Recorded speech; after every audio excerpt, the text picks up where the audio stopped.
Hi, my name is Allie Schmidt. This is my dad, Dan. He owns Katrin's Glass. Thanks, Allie. Things like doors and windows go into making a house. But when it's your home, you expect more, like the great service and selection you'll get from Katrin's Glass. Vinyl replacement windows from Katrin's come with a lifetime warranty, including accidental glass breakage replacement. Also ask for custom shower doors and many other products and services. Call 962-1636. Locally owned with local employees for nearly 30 years. Katrin's Glass, the clear choice.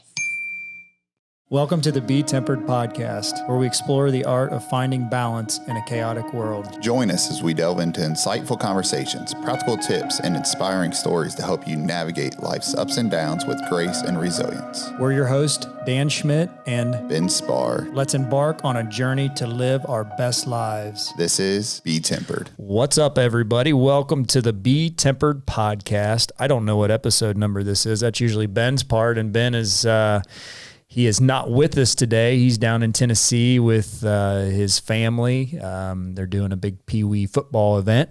And so you just got me today. But today we have a couple guests that I have been blessed to know. Jason Koger is with us and Jeff Jacobs is with us. And these men come from Owensboro, Kentucky. And you're going to find...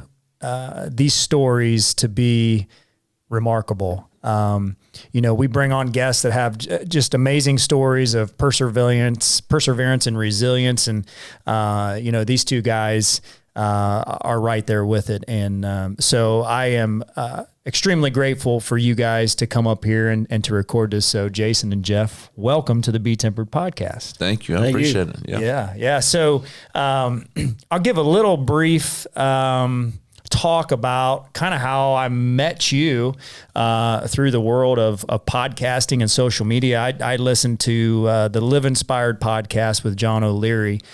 And one day I'm walking in the Arboretum, got my earbuds on, and I put on John's podcast, and I hear this Southern twang. And I'm like, who is this guy? And, you start telling your story, what you're going to tell. And once I hear the whole thing, I'm just blown away. And so I'm like, you know what, man, it'd be awesome to be able to interview Jason. And so I send you a message on Instagram, not thinking I'd get a response because you're pretty big time. I don't know about that. In my eyes, you were.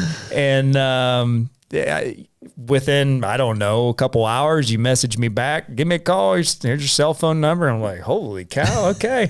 And, from that time forward, we've had many conversations and, and we'll learn about, how you enjoy hunting and kind of coming up here. And then, I just want you guys to know, both of you, the past couple of days you came up here, what's today, Saturday, you come up on Thursday night, you make the trek in a snowstorm almost, first snow of the year in Ohio.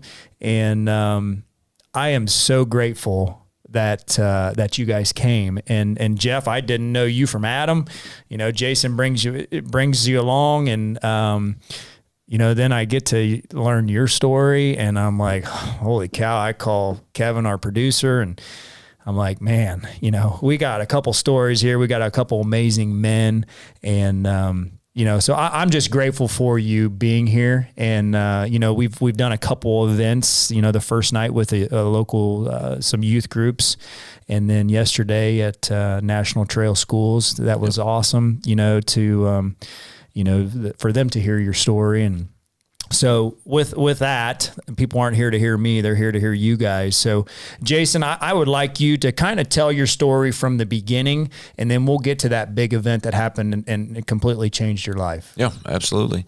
So I was born and raised in Owensboro, Kentucky. My grandfather, my mom's dad had a farm, so it was 2,300 acres of corn and soybeans. My dad's family, my grandfather was actually an electrician. They grew up pretty poor. My dad did. My dad has been a self-provider since the age of 13. And literally, when I say that, he worked in tobacco patches or whatever he had to do to pay for his own schooling, books, everything. There was 5 of them, 5 kids. My dad was the oldest. So, really, he took care of the whole entire family. And then in 1984, I was born in 1979. 1984, my dad decided that he was going to start a construction business, and he went all in, him and my mom. I tell people, and I think it really shows people who I am and kind of what I've gone through and how I've overcome it, which we'll get into later. But my dad was a drill sergeant in the Army. And growing up, and hearing the stories of not having anything, being a self-provider since he was 13, 1984, $1,500 to his name's all he had. We lived in an old farmhouse where, sometimes we slept in the same room because that's the only room he could afford to heat. My mom was a nurse, and then when my dad started his company, she went full-time with him, and, he was – sometimes, I don't know if it's a good thing, bad thing, but sometimes I would see, if I did any kind of sports or anything, my dad didn't get to come because, he was working 7 days a week if he had to, just make ends meet. Never asked anybody for anything, and my dad's kind of a person that if he tells you he's going to do something and he shakes your hand, it's going to be done. I don't care if it costs him money. Doesn't matter to him. Like if he shakes your hand, that's what's going to happen. And he ran his business like that. He didn't want he hated signing contracts with people because there was no reason to have a contract if you shook somebody's hand. And unfortunately, sometimes the world's not like that anymore, obviously. And so anyway, I watched my dad be very successful, and I feel like it was it's made me who I am today, and I didn't even realize it until I went through what I went through, obviously. And so, growing up, I worked with my dad since I was old enough to remember, and he would put me in the shop. I would sweep the floors or do whatever I had to do. And I think that, where my mom's family lived, it was our house, my mom and dad's house that my dad built. And then next door was my uncle, and I had a cousin that was my age. And next door to him was my grandfather's. And next door to him was my other uncle with a cousin my age. And I had some girl cousins too, a little older than me, and I have a sister. But me and my two cousins grew up like brothers, and so I always had these goals in my mind that I'll never leave Owensboro. I'm probably always going to work for my dad in his construction company. I will probably run his business one day. I'm going to buy his house and raise my kids the way I was raised, and I wanted to get married, wanted to have kids. I think everybody has their goals set, but what happens whenever those goals are changed? Yeah, I as I've listened to your story a couple times these past couple days, there's I don't know if it was you or somebody had talked about, we have these plans in our life, and here more recently, Mike Tyson fought last week, right? Which was not a great fight, but what's Mike Tyson known for? His saying, everybody's got a plan until they get punched in the mouth, right? So you've got this plan, you've got these visions, of staying with your family unit. And it sounds like, it was an amazing time for you as a kid being with your family. And so you grow up in Owensboro, go through high school, and you decide to go to college. Mm-hmm. So if you're going to work for your dad, why'd you decide to go to college? I wanted a 4-year break from work. No, I wanted to do a few extra things. My dad didn't go to school, or college. And I don't know, I just figured that if I could, not necessarily I was worried about getting a certain degree, but I wanted to take some extra classes like AutoCAD or, things that computer stuff that my dad doesn't know how to do. And I figured maybe that would bring something to the company that we've never had. So I did get an engineering degree in Murray State University is what I got. But my dad followed me down to Murray, which was 2 hours from my house, and literally we got a lot of work at the hospital and then at Murray State University. So even though I left home to kind of get away, I didn't get away. He was following that cheap labor, right? He did. But I got a work truck, and I would park anywhere I wanted to on campus. So then I had all my fraternity brothers want to ride with me to school because I didn't have to park in the parking lot. I could park up front. Yeah, that's great. That's great. So you go through Murray State, graduate with an engineering degree. What's next? Go back home. Actually, I met Jenny, my wife now. I met her in Murray, but she is from Owensboro. Owensboro is about 150,000 people. And we got 2 different high schools, not in county schools. We have a city school, but we have 2 county schools, high schools. And she went to Davis County. I went to Apollo. So I had never met her. But whenever I moved to Murray, I went with a guy that I graduated with. And he went to church with Jenny, and they were really, really good friends. And so on the weekends, I always went home. I was a homebody. I wanted to go home and work with Dad or do whatever. And so I'd go home every weekend, and every now and then Jenny would come up to see my roommate, Jason. And, they were just super close friends. And anyway, I'd seen some pictures in our dorm room of Jenny, and when they would come up, and I was, man, that girl's pretty good looking, And but I figured way out of my league, So I met her one night at our fraternity house, and she and I became really good friends. She had a boyfriend, I had a girlfriend. We were just really good friends. And then they broke up, we broke up, and I asked her to go out with me, and we've been together ever since. And I know you said just a minute ago that last 2 or 3 days we've told stories, and I have so many stories that I've seen a lot of stuff in the last, since 2008 mainly. Yeah. And, Jenny doesn't get the credit she deserves, and I know we'll get into the story, but you cannot let me forget to tell you about Jenny's side a little bit too. So. Yeah, for sure. For sure. So you meet Jenny, you move back home, you get married. Talk about your first house. Yeah. So I bought a little 800 square foot home. My dad owns a lot of rental properties. So I thought, I'm going to buy a house in town, and eventually one day I'm going to move back out to the county where I was raised. And then I would just keep my house for maybe a rental or whatever. And so I went to an auction. I bought a house. It was a little 800 square foot home in town. Jenny and I started out there, and then she told me, she said, I want to have 4 kids is what she wanted. I said, I don't care how many we got. I just wanted some kids. And so we were married a couple of years, and then we decided we was ready to try to have a baby, and we got pregnant. And I had our first child was a little girl, and we named her Billie Grace. It's Billie is how we spelt it.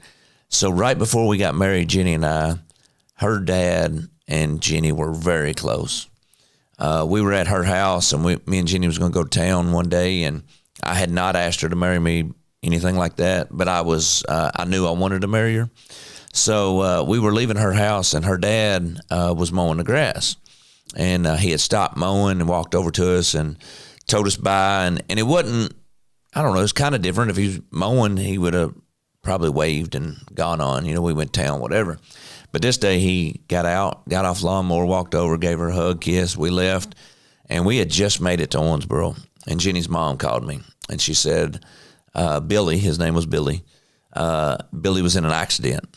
And I said, what do you mean, what kind of accident? Said, well, a mowing accident. I was like, all right. So she meet us at the hospital. So I tell Jenny, I was like, hey, your dad's been in an accident. We got to go to the hospital, whatever. So we went to the hospital and walked in and found out that her dad had a massive heart attack and passed away. And when he fell off the mower, he had the mower set where the blades wouldn't stop. He unplugged it or whatever. And it cut his leg. But it cut his leg bad enough he never bled. So, he was probably, passed away immediately. Yeah. And that was really hard on Jenny. And then so Jenny always told me that the first child that we would have, she wanted to name Billy, regardless if it was a boy, girl, whatever. And I was, being raised up by my parents that, sometimes you're just taught how to treat people and the right things, wrong things, whatever. And I've always been that kind of person that when I wanted to ask Jenny to marry me, I felt like that was a dad and future son-in-law, whatever type of thing, right? Like you got to ask permission, and not even necessarily for Jenny's mom. It was more for the dad, And so I knew I wanted to marry Jenny, and I actually wrote a letter and put it in this casket, and she didn't know. And when I asked her, I showed her that I did ask for permission to marry her. So, Oh, that's awesome. Awesome story. And it kind of tells the person that you are, and, just a good man. So you and Jenny get married. You're in this 800 square foot home. You got Billy Grace joins the world, and we all know that our kids change our lives, right, in an instant. And so life changes, and the house is getting a little small, isn't it? it is. So talk about that. So, got pregnant pretty quick again. My girls are 18 months apart. So 18 months later, I have our second daughter. Her name's Campbell. And we kind of name our kids a little bit different, but instead of like Campbell Soup, that's what everybody used to say. It's Cambell. So Campbell Lee Koger was born. But when we found out we were pregnant, Jenny basically came in and was like, hey, we gotta move. So that's when I went to my mom and dad's house, and I basically told my dad, I said, hey, you don't have an option now. You're moving. And I bought his house, and we moved back into the house that I was born and raised in, and that's where we reside now. Yeah, which is awesome. How did your dad take that? Or was he expecting it? He knew it. Okay. He's always known it since I was a little boy. He knew that's what I wanted. So, and my grandfather, my cousin lived behind my house at the time.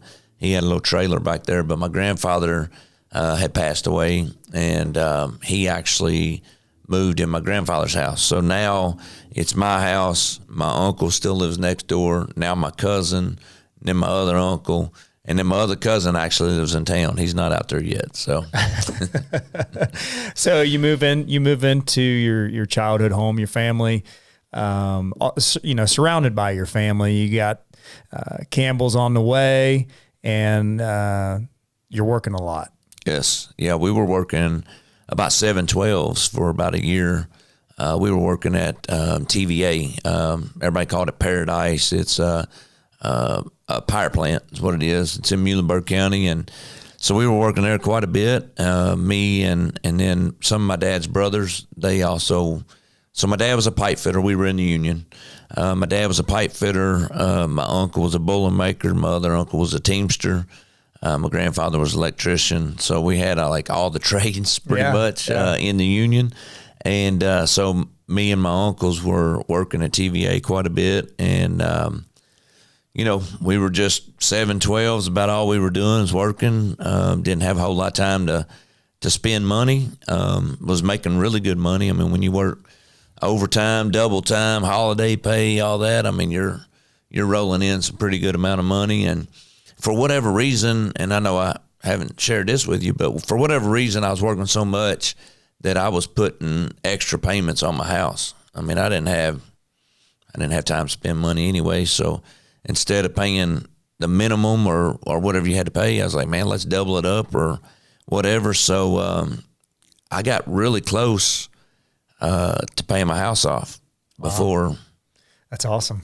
My life changed. It's awesome. Yeah. So you're just working like crazy, and I'm sure that was hard for your wife. I mean, I'm sure she, as the provider for the family, but you got young kids at home, you're working nonstop, and I'm sure when you come home at night, you're exhausted. Oh yeah. So you're working all those hours, and then all of a sudden you get a day off. Yep. Yeah, I'm sure you're excited about that. Oh, absolutely. Yeah. So talk about that day off. So it was on Friday night. I knew I was going to be off that weekend, and I came home and I told my wife. Now she was a graphic design major. She had just went back to work on that Friday. Actually, I'll take it back. She went to work on Thursday from being on maternity leave.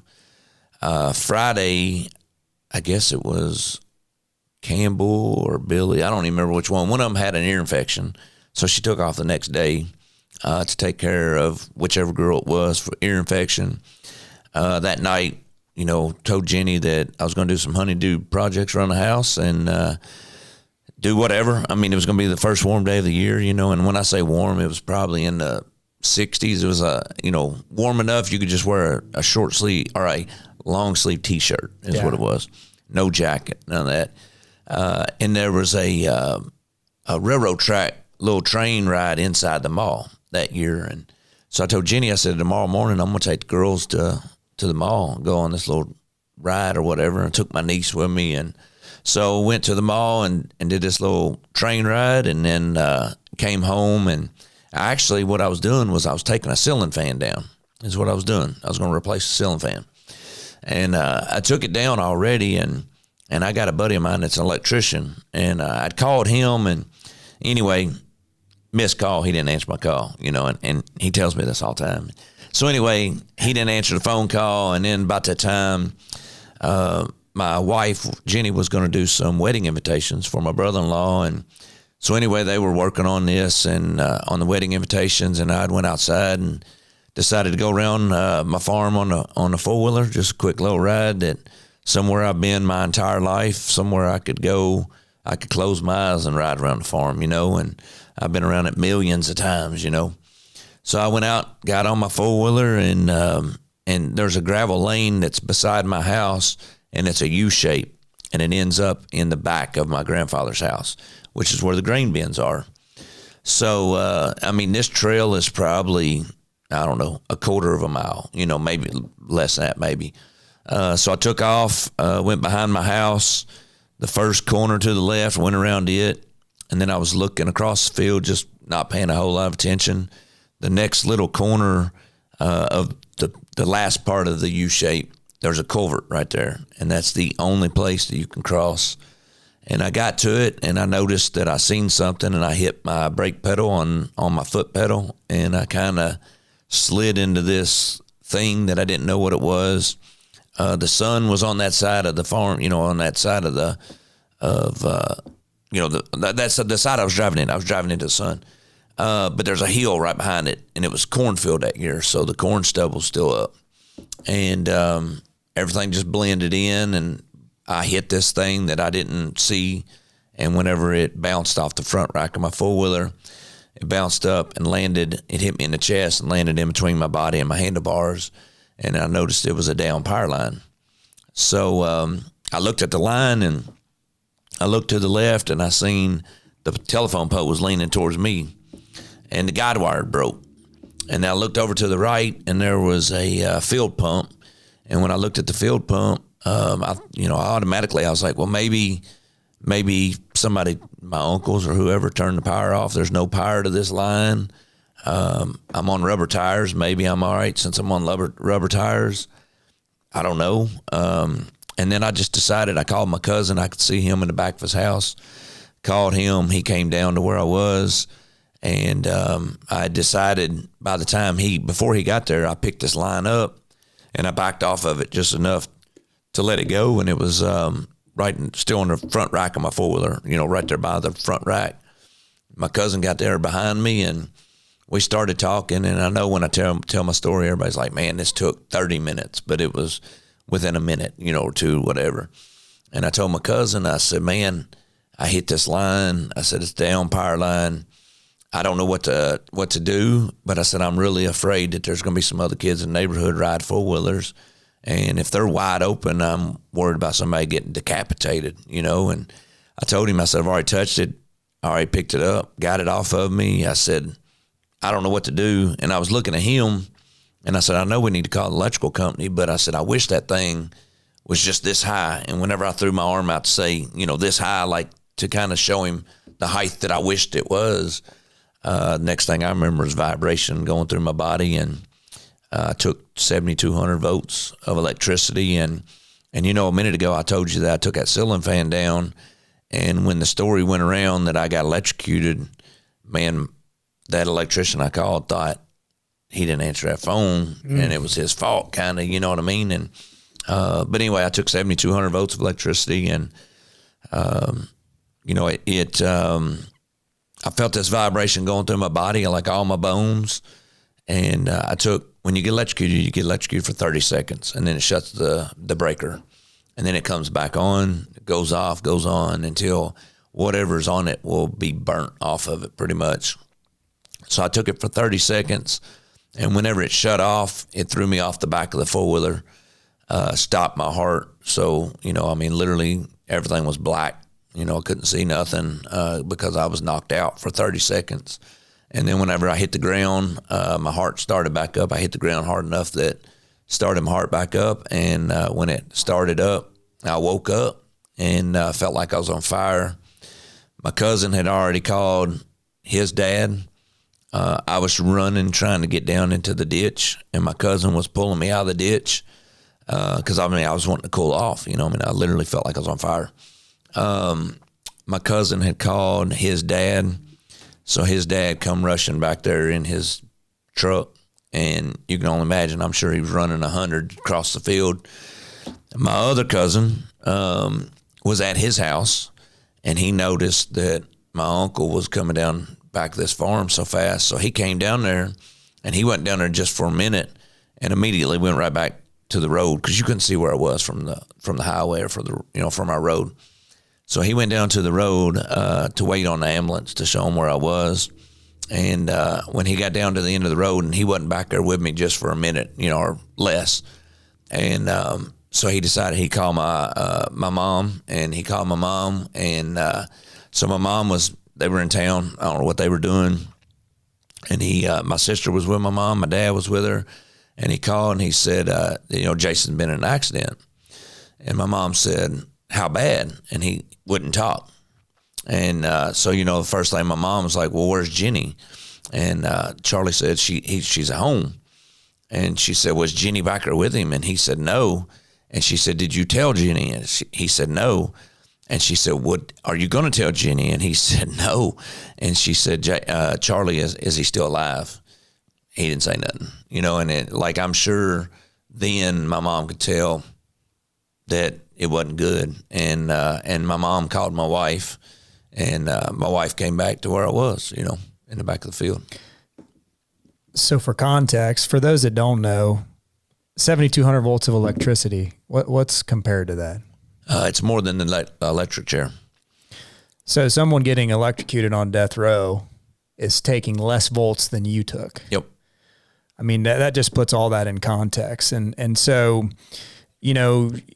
this happens, and I as you're telling this story, and again, we've heard it. This is the third time I've heard it in 3 days, and Jeff, you've heard it, probably 100 times, right?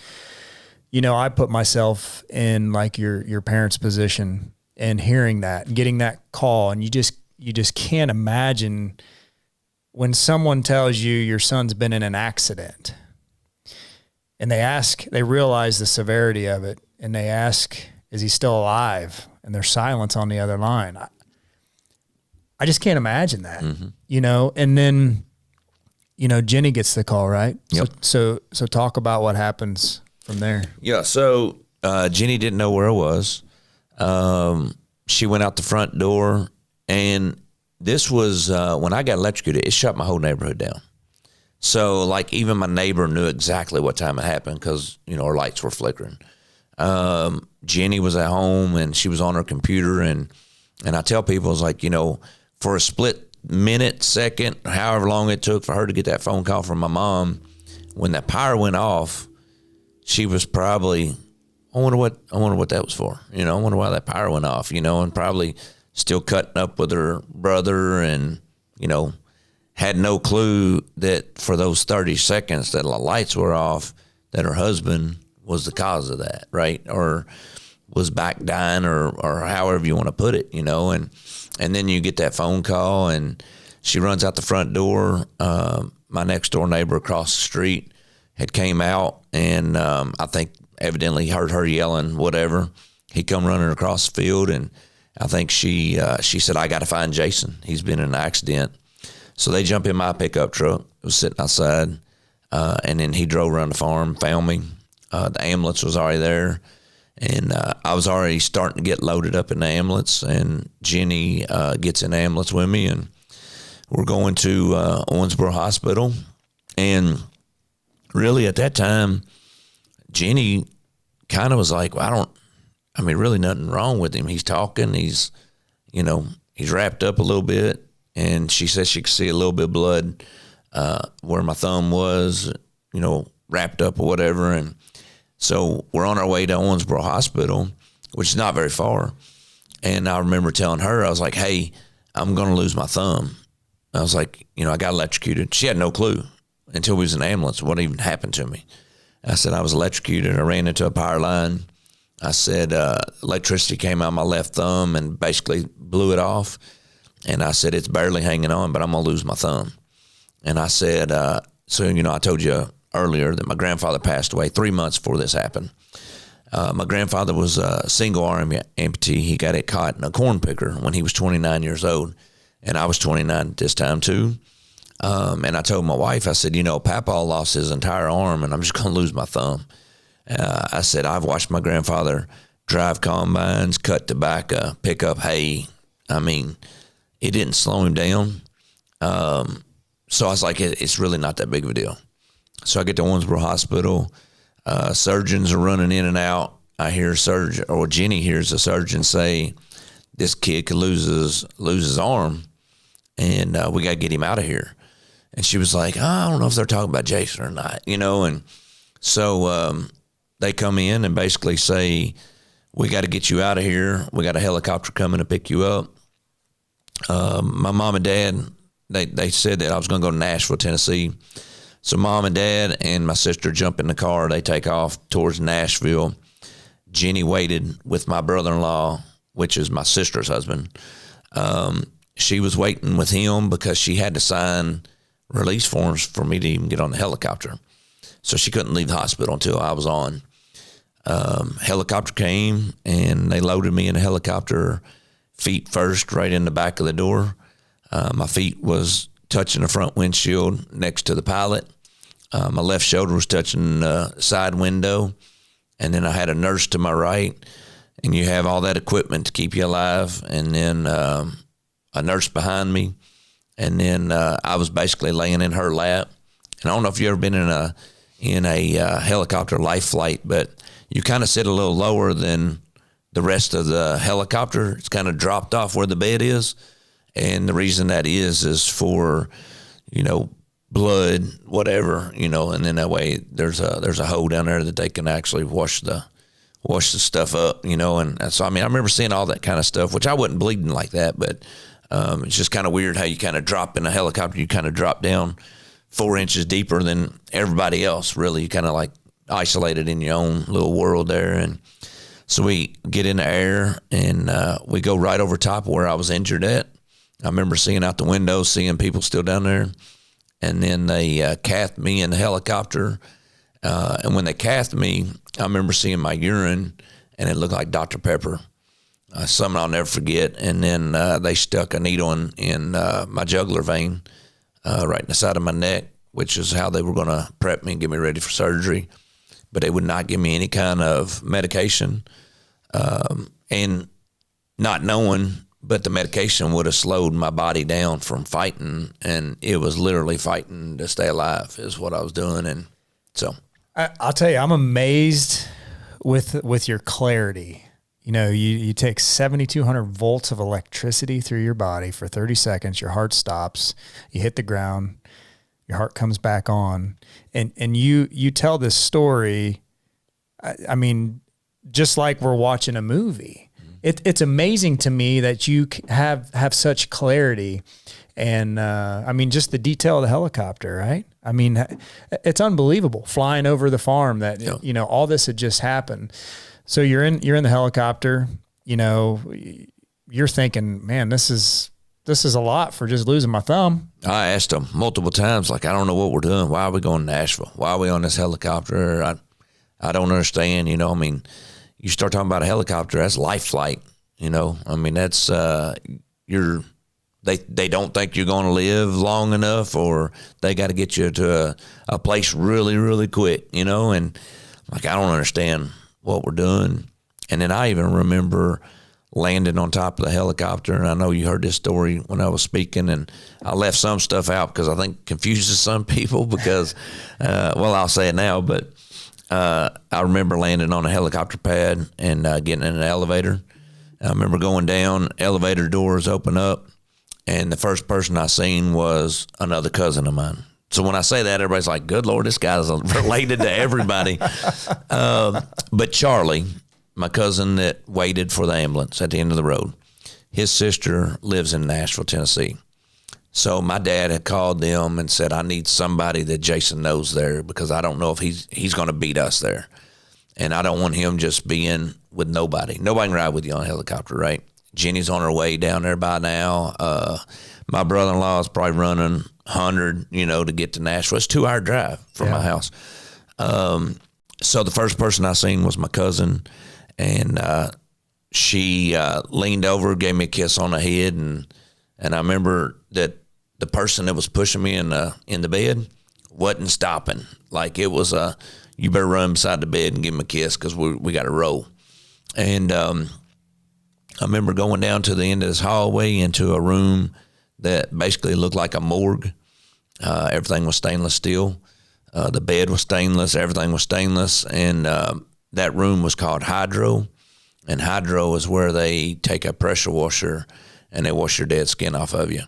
My whole right arm was 3rd-degree burns. So they used the pressure washer and washed all that skin off of me. And basically they were getting me ready for surgery without giving me medication. Now, luckily, somebody has come up with a way to give you medicine that makes you forget. And I don't remember the pain that I went through during that procedure. I remember the room, but I don't remember the water or, whatever. I don't remember getting washed off. But the entire time, the nurses said I was super calm, and I was talking to them and asking them, why am I here? What are we doing? And I don't know if I was just in shock because I'm sure I was in a lot of pain. I mean, it's not, I'm not Superman. You know what I mean? What were, one thing that's resonated with me, again, hearing this story the past couple of days, when you asked the nurses, what's going on? What was their response? I mean, you kept getting a consistent response from everybody you asked. Everything's going to be okay. Yeah. That's it. Everything's going to be all right. I think of that, and you're a man of faith, Yep. and you don't even realize it, but you're fighting for your life, and these nurses and these doctors, and they know what's going on. And, it's got to be an encouraging thing. You're like, man, I'm just going to lose my thumb. Yep. Mm-hmm. And you ask, and everything's going to be okay. But they know that you're near death. Yep. And actually, when they called Dr. Guy, he was on call. When he got that call, he was at church, is where he was. And really? Yep. Mm-hmm. So Dr. Guy gets the call. He comes in. Yep. You come out of hydro. What's next? So Dr. Guy already knew pretty much what electricity does. So he's already telling them on his way what to do. I mean, that was the hydro was, told to do that. And then when he got there, I'm not for sure if he seen me first or if he went right down to where my family was.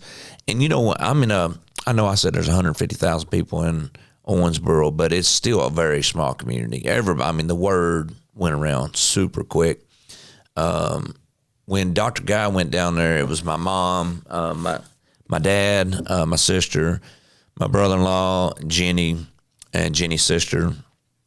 And I think it was about it right off the bat. But Dr. Guy came down and he found Jenny and basically went up to her and was like, hey, listen, your husband was electrocuted. I need you to sign release forms to amputate whatever I have to amputate. I need you to sign release forms for a blood transfusion. If you don't do this, your husband's about to die because his kidneys are shutting down, and that's why my urine looked like Dr. Pepper. So when you get electrocuted, it burns you from the inside out and causes poisonous toxins inside your body. The poison's got to go somewhere, so it goes through your kidneys. And whenever your kidneys look like that, they're shutting down. They're about done.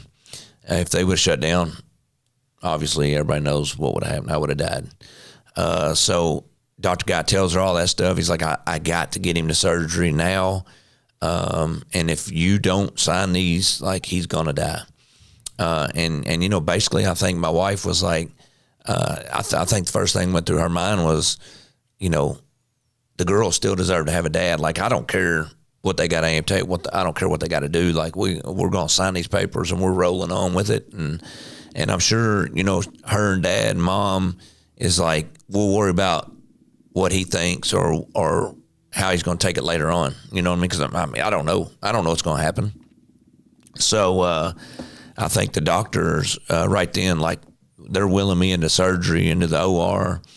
And I think they tell Jenny, it's like, hey, if you wanna see him, you got a second, and which I don't remember that, but I think everybody went in there except for my dad, So anyway, went into surgery. Well, and so there's part of that story there. I think when we were having a phone conversation yesterday, you were talking about, we've heard the story about your dad and starting a business, and but talk about while all this happens and you're getting ready to go into surgery, talk about what was going on with your dad's business.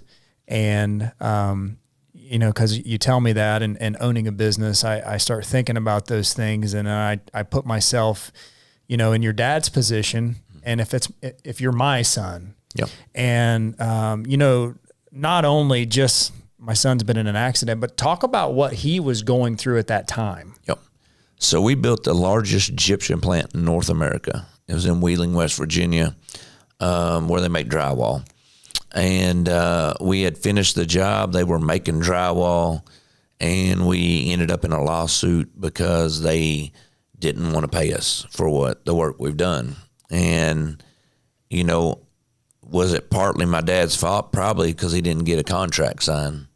But he shook somebody's hand and he's gone, you know what I mean? And yep. And that's where all that integrity and, being a good person is like, I'm going to do this work. Like I said, I was going to do it. They're making drywall, and I think they decided it was probably going to be cheaper for them to pay a lawyer to fight it. And maybe my dad would lose everything he had, and maybe it would be cheaper for them. Pretty much is, in my opinion, of what happened. And so, everything my dad had was all paid for. And, starting with $1,500 to his name, now everything is in the bank's hands, or if he's not making payments, foreclosure possibly, or whatever, including his home. So at that time, my dad already had all this stress, and then, son's fighting for his life. And I remember Dad telling people, it's like, you know what? I don't care what happens. I don't care what happens on the lose it all, whatever. This is my focus. I'm going to be right here at this hospital, and this is what I'm going to take care of. And regardless, my dad has never allowed me to say no, that I can't do something. So, Dad the whole time was like, I don't know how we're going to do it, but we're going to do it. And it is what it is. And then, I was in a coma for 3 days, in an induced coma for 3 days. And for 3 days, man, my wife and mom, dad, whoever was constantly Googling and like, what's going to happen? What do we need to do? How are we going to get through all this? How's he going to take it? And then, I was in surgery for, 10, 12 hours. And, obviously, I don't know if anybody has got this yet, but they had to amputate both of my arms, in order to save my life. So here I am, a 29-year-old young man, young father, with the amputation of two hands. Like, what's he going to be able to do? All these things going through Jenny's mind and mom and dad's mind, whatever. And even how are they even going to explain to him when he wakes up, that this is what they had to do. But as soon as Dr. Guy got done with the amputation, with the surgery, he went down to the waiting room to tell Jenny and mom, dad, whatever, what he had to do in order to save my life. They didn't know it was going to be bilateral arm amputee yet, right? So he gets down in the waiting room, and Jenny stands up. He walks over to her, and I think he said that, and I think it's in my book, that when he went down there, there's like 50 people down there. Like, my pastors to neighborhood people, family. Just everybody drove 2 hours to Nashville, Well, you got 50 cousins that live around here, right? I do. But, you get all these people, and I think that was the first thing that Dr. Guy was like, I think he sat down before he could even say anything to Jenny and cried. Like, he goes to the hospital and has these surgeries, and there's times he goes to the waiting room and there's not even a single person waiting on somebody. You know what I mean? It's like, and then for him to come down and see 50 people, 100 people, whatever. I mean, he said it was a room full. And knowing that I was 2 hours away in Owensboro, and he told me, he's like, man, I knew that I was working on somebody very special, you know? Yeah, that's amazing. A testament to your family, and a testament to Dr. Guy, because, he did what he needed to do to save your life. Yep. So you come out of the coma. Talk about that. Yep. So wake up 3 days later, and I was laying flat on a bed, and I remember looking over and seeing a nurse beside me. I'm assuming I had a nurse that sat by me the entire time. And I remember that I had a feeding tube and oxygen and stuff everywhere.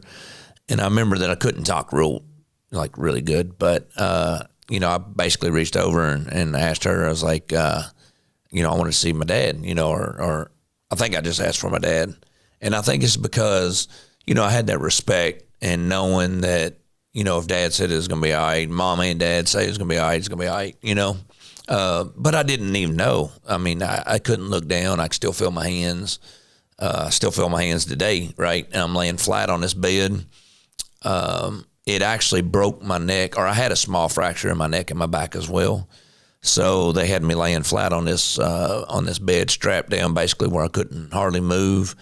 And my dad walks in and my mom, both of them. And Jenny was actually another little side story of this. So I'm in Nashville, Tennessee, and we own points from Wyndham. So my dad got a Wyndham, house, in Nashville while I was there, so that when people wanted to come up, visit or stay, or Jenny, the girls, whatever, they could have a house instead of a hotel room. So come to find out, Wyndham found out that the reason they were there and never charged us for none of it. Wow. 12 days. That's awesome. So anyway, Jenny was at the house with the girls or whatever, and they got the phone call, hey, he's awake, come up, whatever. And so it was just, me and my mom and dad, and my dad walks in, and basically first thing he says is like, hey, I don't know how we're going to get through this, but we've always had faith, and we will get through it one way or another. And he said, in order to save your life, they had to amputate both your arms. And I mean, you take something like that, and it's it wasn't woo, let's go. You know what I mean? Like, it's a lot to process, and I couldn't even tell you what I was thinking, to be honest with you. And I mean, I'm sure, kids went through my mind, and how are you going to do everything? And again, I go back to your dad. The stress he's feeling from what he's going through with his business, and then the stress of, potentially losing his son. And then being the first guy to come in and see you and then have to tell you that, you're a father, and you put yourself in that perspective. Jeff, you're a father, you put yourself in that perspective. And, that's where it really hits home for me, is to hear this story and just to think, man, if I had to walk in that hospital room and see my son like your dad saw you, but still be the pillar, the strength of his family, and to tell you, hey, this is the cards you've been dealt, but you're going to be okay. Mm-hmm. What an amazing man. Yep. What an amazing man. So he tells you this, and Dr. Guy comes in. What's next? So when Dad came in and told me that about, and you got to remember, when they asked my dad or my whole family to come in before my surgery, like, yeah, you want to go in and see him? He didn't want no part of it. Like, he's like, I don't want to see him like this. You know what I mean? So he tells me that, and I don't know if it was hours or a day or whatever. I mean, I'm sure it wasn't immediately that I went to a regular room, but I eventually went to a regular room. And, I don't remember talking to Jenny or any of that stuff until I was in a regular room. But I go into a regular room, and, and I don't know why I'm doing this. I don't know if it was my faith or my kids or whatever, but every time somebody come in, I was smiling and trying to be,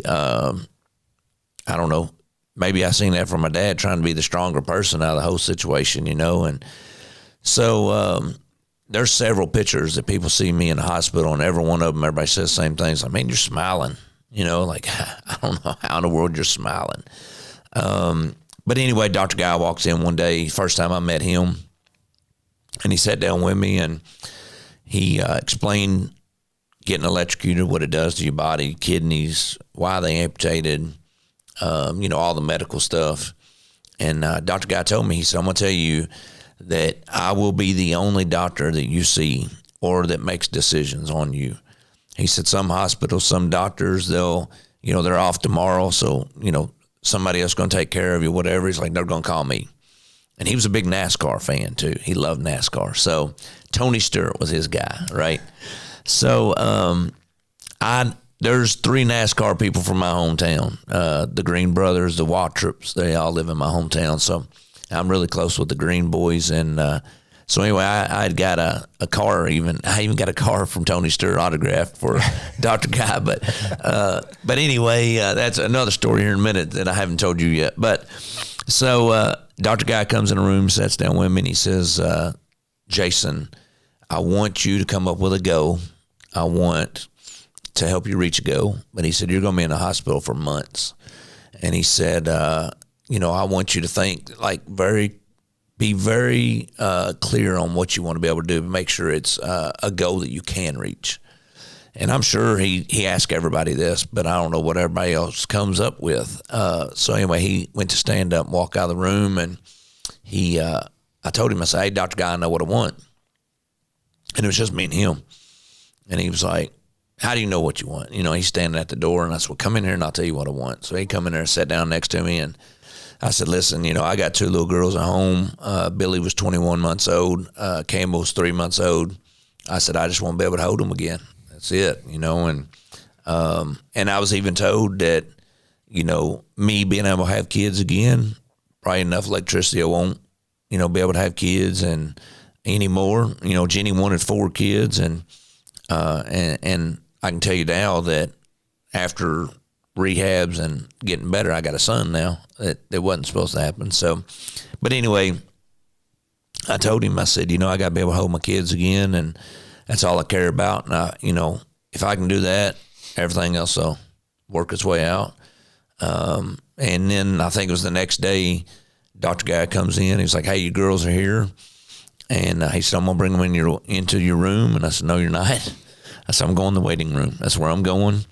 And he wheeled me into the waiting room, and I have a picture somewhere of my mom pushed me in a wheelchair into the waiting room, and, you know, I'm smiling, and I held Campbell for the first time, and Billy Grace was scared to be in front of me, but she would sneak up behind me and kiss me on the cheek, but, you know, she was kind of scared of me a little bit, and but I held my kids for the first time, and I knew right then that, don't know how, but it'll be all right. It's going to work out, you know, and I think that's where I go into, you know, with my wife. I mean, you can only imagine the things that she had to do. You know, she had to take care of 2 little girls, feed them, bathe them.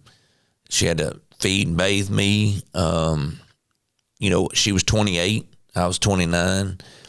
We're still married. But man, the easiest thing for her to have done is like, I didn't sign up for this lifestyle, and I'm out, you know. And I'll be honest with you, I got friends that I had some very close friends that I'm not close friends with anymore, because I think they thought the same things. Like, what can we get out of him now? Man, he's done, you know. So we're going to roll on, keep our life going on. And now I think they probably, with the things I've been able to do and the people I've met, and it's not about the people I've met, but the opportunities I've had, I think some of these people are probably like, man, I should have hung around. You know, he's a lot stronger than I thought. Yeah, you know, there's just so many things going through my mind. Again, with your dad, thinking about Jenny, raising those 2 little girls, terrified of what's to come. You know, I've got this man that I married who's working 7 days a week, 12 hours a day, providing for our family, our young family. You know, we're living in his farmhouse, and life's just flipped upside down. And what an amazing woman to, because you're right. The easy thing would have been to do, I'm done. Yep. And, especially in this day and age with social media and instant gratification and, hey, I didn't sign up for this, so it's an easy out. So what an amazing wife, right? What a pillar of strength from your parents to your wife and those, 40 or 50 people that were in that waiting room, everybody praying for you and caring for you. And so you're in the hospital and there's a point in time they tell you in the beginning. It's going to be you're going to be in here 3 months. Yeah. They said, a couple months. They said, you'll at least be in here a couple months. And I told him, I said, right off the bat, I was like, that ain't going to happen. I ain't going to be here in a couple months.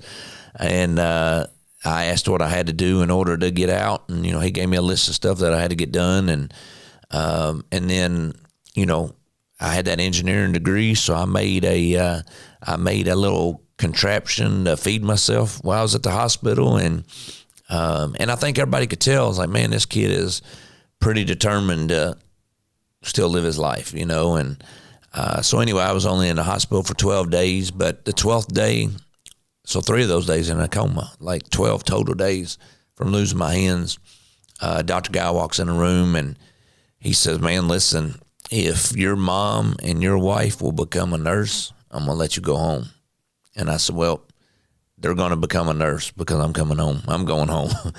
And my wife, and so I had skin grafts. So they took skin off the top of both my legs. So one of the things that she had to do was she had to use a washcloth on one leg, a total different washcloth on another leg, a different one for my left arm, a different one for my right arm. So that's 4 washcloths 3 times a day, 4 towels 3 times a day. So you can imagine washing clothes all the time. That ain't counting the kid stuff, right? I had to be wrapped up like a mummy, like from the bottom of my feet all the way up. And when I was laying in bed, they wanted it uncovered so it would air out. But when I was up, I had to have dressed like a mummy. So when I was laying in bed and I needed to use the bathroom, I had to give Jenny, literally, it would take 45 minutes to get me ready to go to the bathroom. So I'm like, hey, I'm going to have to go to the bathroom in 45 minutes. We got to start getting ready. So you can just imagine how long that takes. And then, she's feeding Billy Grace, then she feeds Campbell, and then she feeds me. My food's cold, and then she feeds herself. She would give Billy a bath, give Campbell a bath, give me a bath, and then she'd go to bed without taking a bath. She's like, I'm just too tired, don't even care, So, I mean, like all the stresses, and then on top of all that, providing for your family, food. But man, we had people for months that came and brought us dinner every night. They had a meal train every single night, somebody different. Me and Jenny got into an argument one night, and we had round doorknobs. So I was in the bedroom, and she shut the door on me, and I couldn't get out. So a guy asked me, he said, is there anything I can do for you? I said, absolutely. He was a contractor. I said, I want lever knobs on all my doors. So I got lever knobs now, so I wasn't going to get locked in the room no more. But we had people that would come by all the time. I had some friends that would come by and sit with me and tell Jenny, go to town. Go do you. We got the kids. We got Jason. Get out of the house, And so it was really nice to be able to have people do that kind of stuff. It meant a lot more than what they know, especially here's $100, go shop. I had this old lady walk up to Jenny. I didn't know this for a long time, and this lady passed away a few months ago, and we were at the funeral home, and Jenny had told this older lady's son, which is my dad's age, somebody we're real close with, it's like, you'll never know that your mom came to my house and handed me $200 and said, go to town. She was like, all right, this will help with groceries. She was like, I don't want it to go for groceries. I want you to go and do something for yourself, whether it's pedicure, haircut, buy some clothes, whatever, but for you. And I mean, people did all that kind of stuff, meant a lot. Yeah, that's amazing. Amazing community, amazing people. Your wife's amazing. From her perspective, you guys have had this conversation, I'm sure, since 2008 and talking about that. Talk about her perspective a little bit. I mean, I get the feeling of all that she did, but with people doing those simple little acts of kindness, but she's still taking care of her kids and her husband and wondering what's next. So from her perspective, have you guys talked about that? Yeah. And I think that with my mentality and the way I was raised up and who I am, I think if it wasn't for the way I was raised, we might not have been together, right? So I didn't want her to do anything for me. Like, I didn't want that. And there's amputees I meet all the time. It's like they want people to do stuff for them, But right off the bat, like I was determined enough I'm going to get my life back. I would go outside and try to mow the yard. I would go outside and try to do something. Whatever. I was doing everything I could do, trying to feed myself. I'd spill stuff, whatever. But I wanted to try before she helped me. And also, Jenny was told, Jason's going to think about suicide. Like, you lose 2 arms at this age or any age, like his life has been turned upside down, and I never did. I had faith, I mean, that's about the only thing you can say. But there was definitely hard days. There was days like, man, this is hard. Like, this is not fun. And I would get frustrated and mad or upset or whatever. But I was smart enough not to take that inside the house. And I tell people that all the time. Like, you're going to have bad days. You're going to have days you're just not happy or something ain't going right. And I wouldn't go in the house and yell or take it out on them. I just would go down and kick rocks and do whatever I had to do to get it off of my mind or get it out of my chest. And, I'd just do it by myself. And then I'd walk in the house and, I just tried not to ever take anything inside. And I tried not to take anything from the kids. Time, you know what I mean? Like, I didn't want it to be about me. I didn't want them growing up and become an adult without being able to have a childhood. So I just let them, I tried to take care of myself for the most part, what I try to do. I hope everybody listening, there's a lot of complaining and negativity in this world, and we all have good days and bad days. And on the bad days you come home and I find myself doing it sometimes, you just want to break, you're wore out from work or whatever's going on. You had a rough day and I may yell at the kids for whatever reason.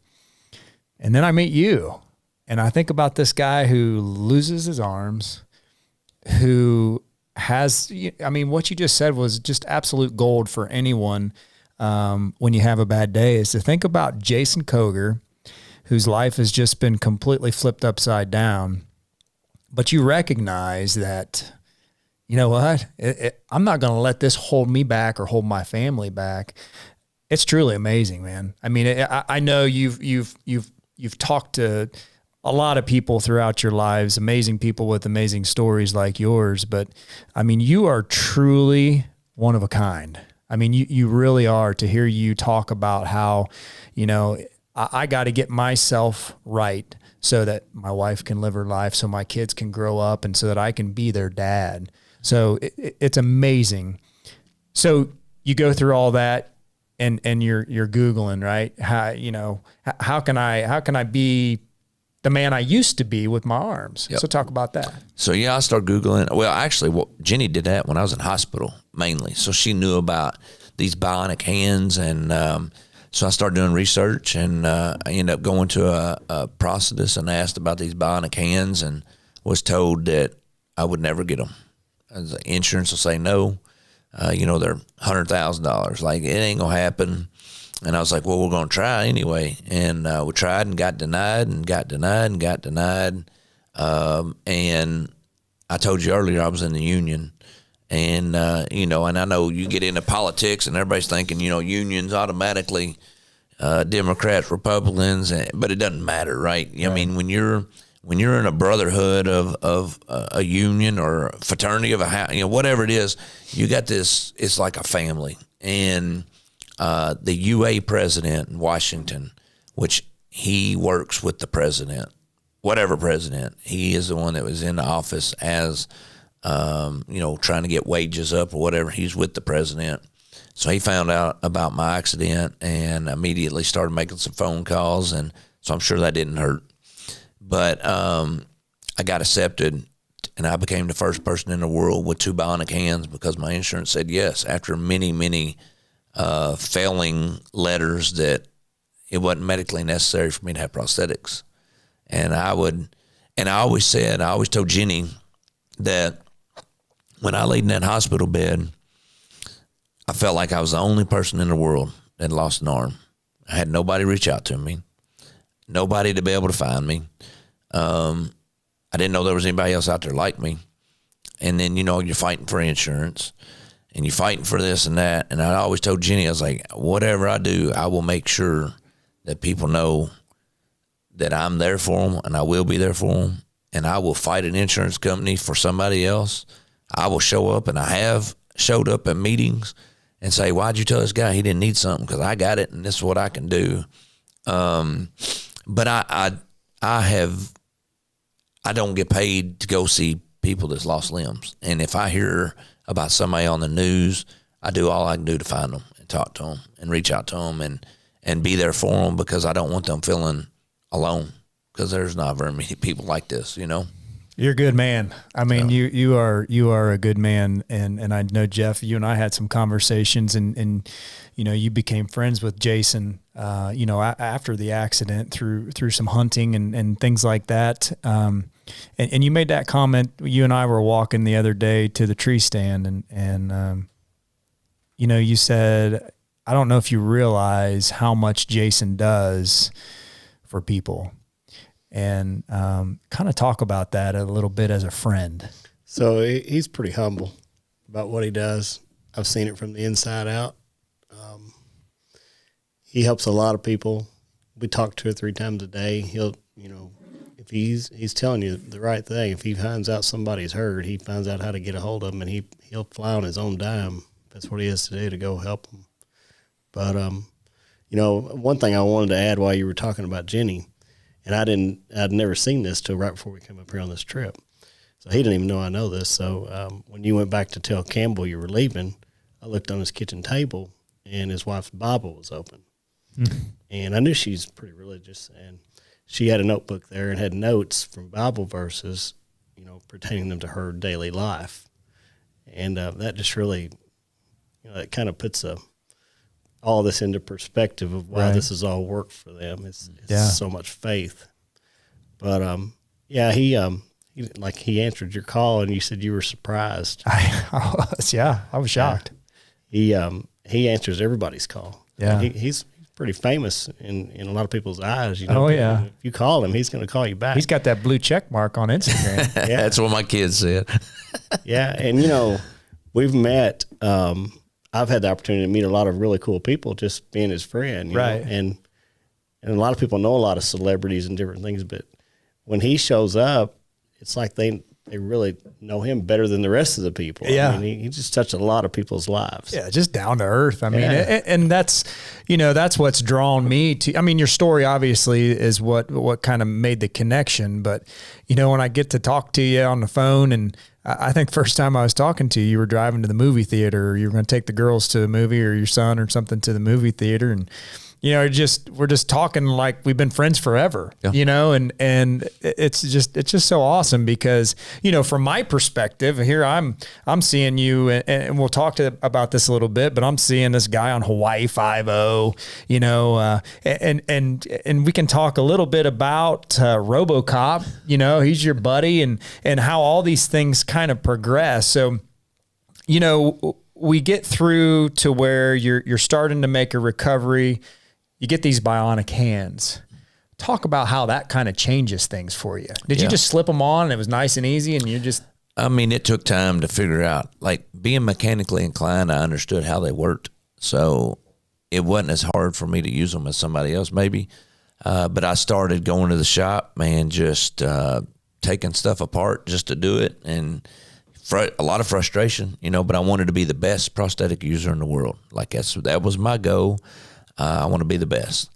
And I also thought that I was going to be the best anyway because I was the only one like this. That's the way I felt. So, but I was going to work extremely hard to be as good as I could and do everything that I could do on my own. And I started doing all this and started to get in the news a lot in my hometown. And then that ended up going to CNN. So I was on CNN, and then that opened up doors for people to find out who I was. And I think if you Google upper limb amputee, I'm probably like one of the first that pops up now, you know. So anyway, I got phone calls from a lot of different people, and I ended up getting, you know, some of them were amputees, some of them were doctors, some of them were therapists, OTs. I mean, just you name it, you know, from all over the world. And I ended up getting a phone call from a lady in Hawaii. And whenever I talked to her, she was asking me questions about, like, if I could hold a coffee cup, if I could write my name, if I could hold a gun, and all this silly stuff. And I'm like, what is this about? And anyway, the next day I get on a Zoom call with this lady and a bunch of other people in the room. And it's the senior producer, Peter Linkoff of Hawaii Five-0. And he says, hey, we did an episode back in the 70s of a guy that had two hooks. It's called the Hookman episode. And we want a guy that has two bionic hands, and you're the only person in the world we can find.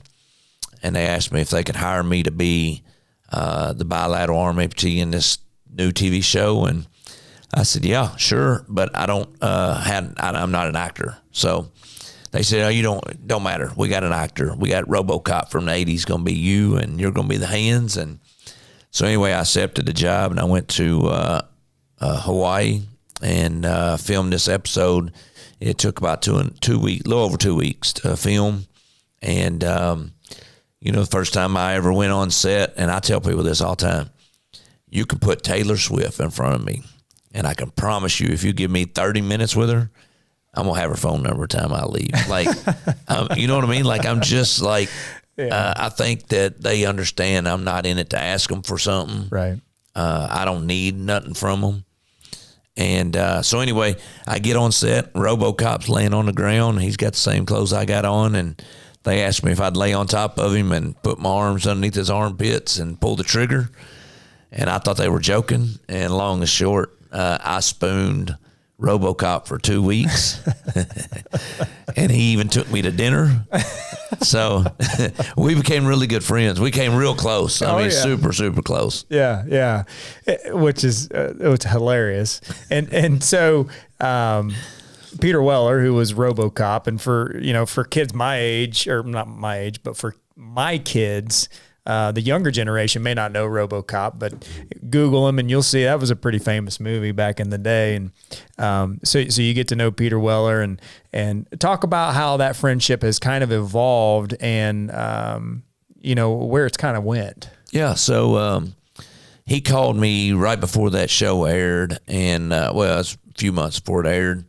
And he called me. He said, "Hey, did you know there was some new bionic hands out?" I said, "Yeah," but I said, "Man, my insurance won't do it."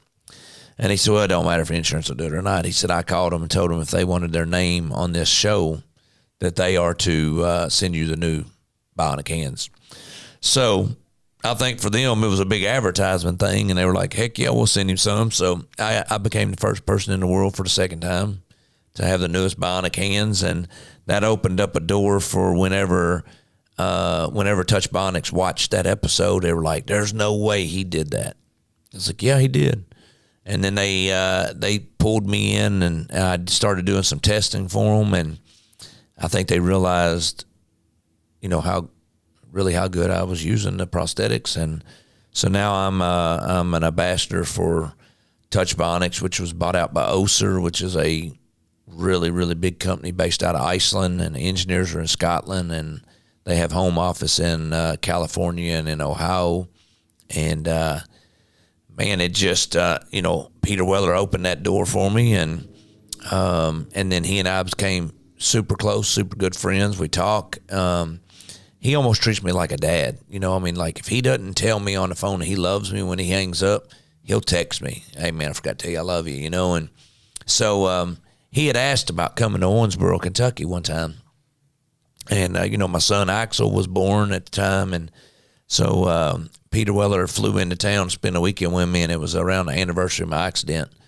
And I was like, man, I bet he don't even know. Like, this is like one of them God things, right? Well, little did I know he did know. And that's why he wanted to come in. And before he came in, I had climbed in the attic to get a toy box out for, they had little Matchbox cars in. I was going to give my little boy. And I climbed up in the attic, and I opened up this tote. And the very first thing on top of it was a poster of RoboCop. And that was a godsend thing, right? I mean, that was just something. It's like, why did I save that? And I knew exactly that poster came out of a Nintendo magazine. Like, we used to play Contra, and you knew the passwords up, right. Up, down, left, right, right. Oh, yeah. And so I remember where it came from. So then whenever Peter Weller came to my house, and first thing he said, I want you to take me where you got hurt at. And he did a little video on his phone, and I don't know if he ever used it anywhere or not, but, I took him back there, showed him where I was hurt. We talked about it a little bit on his phone, and he had filmed it. And I'd asked him, I said, man, why'd you come into town? And he just looked at me. He said, dude, I want to surround myself with people you surround yourself with. Like, I need that in my life too. And it hit me like, man, if, you talk about all these famous people and really what makes them famous in some people's eyes is they're wealthy. They got a lot of money. They're well known. They're popular, whatever. So you take these famous people, and these famous people need people just like me. You know what I mean? Like, they need that old Kentucky country boy too, and it really hit me that I think sometimes people bow down to others, and there's really no reason to bow down to anybody because we're all the same. I mean, I tell people we all put our pants on the same way except for me. I do mine a little bit different, but we all put them on the same way. Yeah. And at the end of the day, it doesn't matter what you got because you ain't going to take it with you. And you ain't going to take them friends or anybody else with you. You know what I mean? It just, you just got to have that relationship with you and one other person, and that's it, really, at the end of the day. And so anyway, I thought that was super special, and we had an event that night. It was called, I called it Handing Back because my community was so good to me. And I charged $10 a person to get in, and I had some country music guys that I met. At that time, it wasn't anybody really big, but, some singer-songwriters that's written for Luke Bryan and, some of the bigger names, Miranda Lambert and all them, So they came in, did a little concert, and I charged $10 a person to get in. And the next day it was me and Peter Weller at my house counting this money, and it was $18,000, and I gave it to 7 different local charities. And then the second time he came in, it was $21,000, and I gave it to all the elementary schools for Christmas Wish that year. So we've done it a couple times, and I have not seen Peter Weller in a pretty long time now, several years before COVID, but I still talk to him, quite often. And, I became good friends with Alex O'Loughlin, that was McGarrett on Hawaii Five-0, and we still keep in touch quite a bit. And, I went to an event not long ago, a couple weeks ago, for an event called Steps of Faith. And Steps of Faith is a way to raise money for people that don't have insurance to buy prosthetics. And a great friend of mine, his name's Billy. Billy's the one that runs Steps of Faith, and he's best friends with Jason Sudeikis, which is Ted Lasso. So Ted Lasso helps bring money in, and they have a little concert, and it's a little fun little night. And the last 2 years in a row, we've raised almost $900,000 every time. Like, it was $805,000, I think, 2 years ago, and $840,000 this year in one night, which me and Billy's talked to him about this a lot. It's like, man, it really helps when you got a celebrity behind you, for sure. You can pull in them big dollars like that. But when I left there, Will Forte, which is on Saturday Night Live, me and Will Forte talked quite a bit that night. And when we left, and I was on my way home on Sunday afternoon, he texted me, and he wrote something like, hey, I just want you to know that Olivia and I are blown away by your story. you're one of the funnest guys to talk to. And he said, I appreciate everything you do. I appreciate who you are. And it's just another one of them things that I tell people. And my wife's always like, don't be name dropping. Like, don't be name dropping. And I tell her, I was like, it's not about name dropping, but it's definitely about showing people and telling people that a guy like me can make a difference in these name dropping people. Yeah. You know what I mean? Like, and I don't care who it is. You put me in front of somebody long enough, we're probably going to be buddies before we leave. I don't care how much money they got or how famous they are. It doesn't matter. Yeah. You know, I think they need me just as much as we need to listen to their music and as much as we need to watch them on TV. You know? I think they need you more than you need them. You know, I think, you know, what a lot of people are missing in this world is just that relationship, being vulnerable and being open and honest, you know, about who you are in your life and what you care about. And it doesn't take any time at all. I think anybody listening to, you know, we're going on an hour and 20 minutes here. I think within the first 10 minutes, they know the kind of man you are. And that's what draws people to you.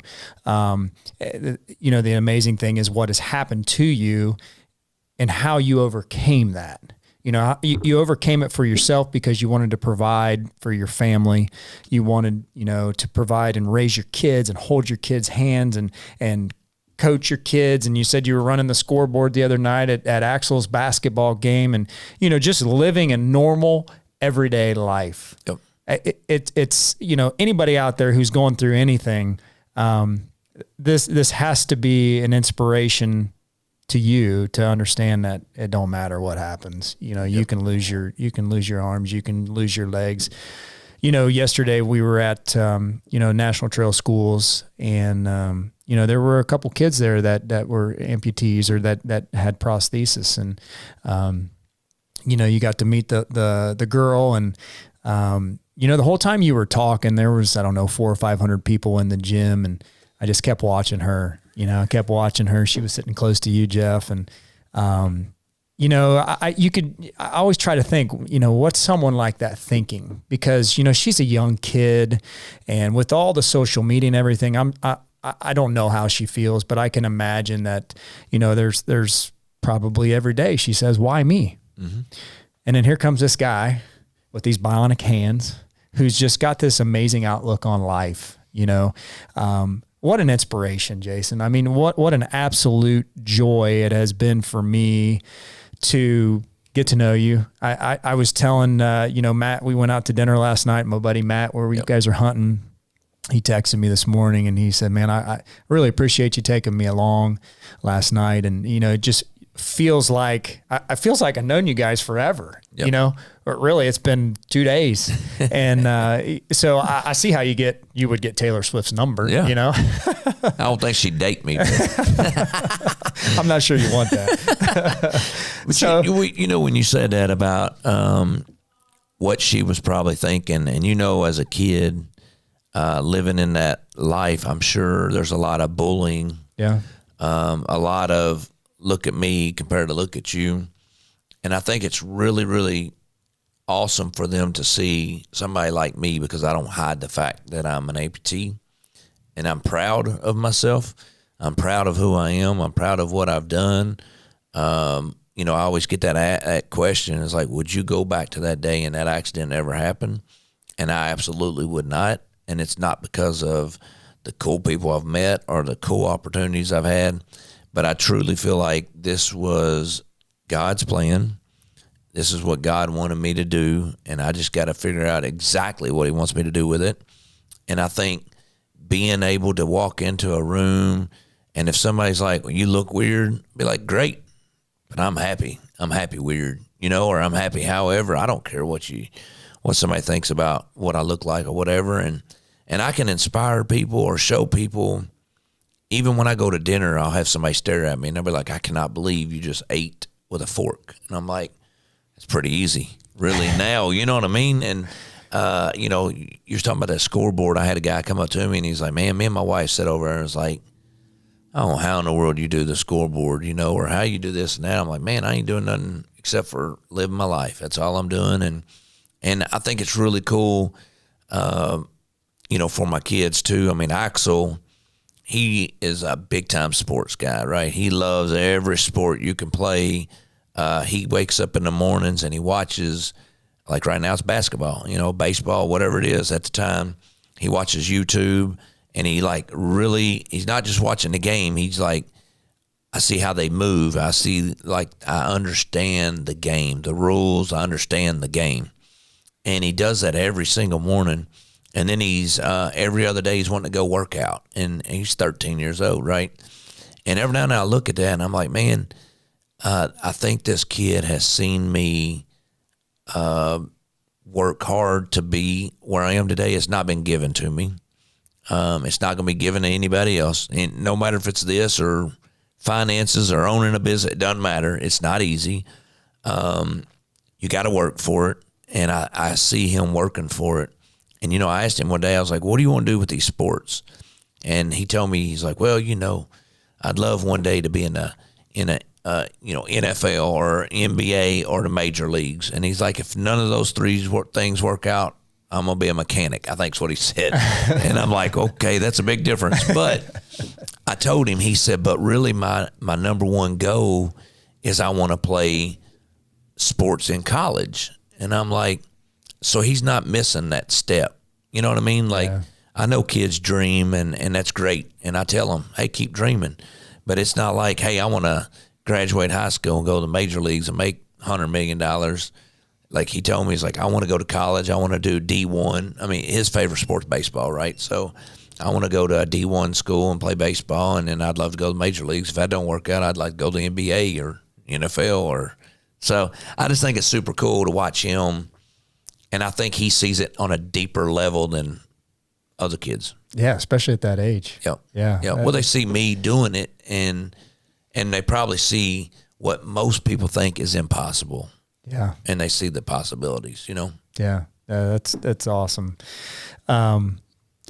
Just truly remarkable. And with that, I want to transition to you, Jeff, because, you know, as you know, we met Thursday night and walked to the tree stand together and kind of talked a little bit about Jason. And then yesterday, we're talking it was that night, Thursday night at the youth group event. And, you know, I introduced you to a young girl, one of my second oldest daughter's friends, who just been involved in an auto accident where she was thrown from the vehicle, and it's truly remarkable that she is alive. And you made the comment nonchalantly that you were involved in a head-on collision. Talk a little bit about that. So that day, of course, we love to hunt, so I'd gotten up at about 4 a.m. Went to the deer stand and killed a huge buck. So the day started out good as it could be. Went on into work. Part of my job at the furniture store is going out and doing repairs on furniture. So I had a list where I was going. Never been on this road in my life. Just GPSing from house to house. And at that time, I never wore my seatbelt unless I was going like with the family in our motorhome or on a long trip. But around town, never, ever, ever wore my seatbelt. So went to a house, did a repair. I remember at the end of the driveway putting the GPS to the next place I was going. It's the last thing I remember. I don't remember the wreck. Still to this day, I have no idea. I had no idea where it happened. I've never been on that road ever. My wife found me through a Life 360 on the crash alert. She saw it go off and came, and they were putting me in a helicopter when she got there. And so I woke up at Nashville, Skyline, and start asking what's going on, you know. And to find out I had my seatbelt on, I didn't say a word. Then when they told me I had it on, but I was sitting there thinking, why did I have my seatbelt on? There's no doubt in my mind it was the good Lord had me put my seatbelt on. Because you typically didn't wear your seatbelt. Never, unless I was on a long, going to Florida or somewhere on a long trip. And a lot of those times I didn't wear it. My wife would, every time I'd get out of the car, she'd put it back on, you know. So I wasn't a seatbelt wearer. So I hit so hard, the front tire, there was 8 inches of floor space between the gas pedal and the front of my seat. And my feet must have been up in the air, but my wallet came out of my pocket and was behind the gas pedal. So, I mean, everything in the back of the truck was in the front. My head even hit the mirror and broke the mirror, even with my seatbelt on. So I would have been ejected, no doubt. Probably wouldn't have survived. Very good chance. So I'm into that girl, did you have your seatbelt on? She didn't. And, a lot of times it can save your life not having it on, but the majority of the time it does. But, that's pretty amazing thing thing to know that I had it on, and that just shows what the good Lord can do. Yeah. Yeah. So you're in the hospital. What was that recovery like? I was off work for about a month. Okay. I had really bad memory loss. I didn't remember anything. I was really dizzy every time I'd get up, and I wasn't telling anybody how bad I was feeling because I was really afraid I had permanent damage. Because even when I finally got the okay to drive down the road, I'd be driving somewhere and forget where I was going, and I wasn't going to tell anybody that because I still wanted to drive, Right. you know. And but that finally went away. But it's changed my life now. I never go anywhere without my seatbelt on. Oh yeah. What a great lesson for sure for all those out there, you know, to wear that seatbelt. And there's something else that you talked about that night that it's kind of a unique connection because you guys weren't friends, you know, you haven't been friends for a whole long time, right? Mm-hmm. I mean, for how many years roughly? 4 or 5 years, Maybe 6, maybe something like that. So 5-6 years you've been friends, but what's unique is the story of your dad. And he didn't even know that until at church the other night. Really? Yeah, I had no idea. No kidding. So talk about that because I was like, what? Yeah, the look on his face when I told that, he's like, really? Yeah. So before I was born, my father was electrocuted by 7,200 volts.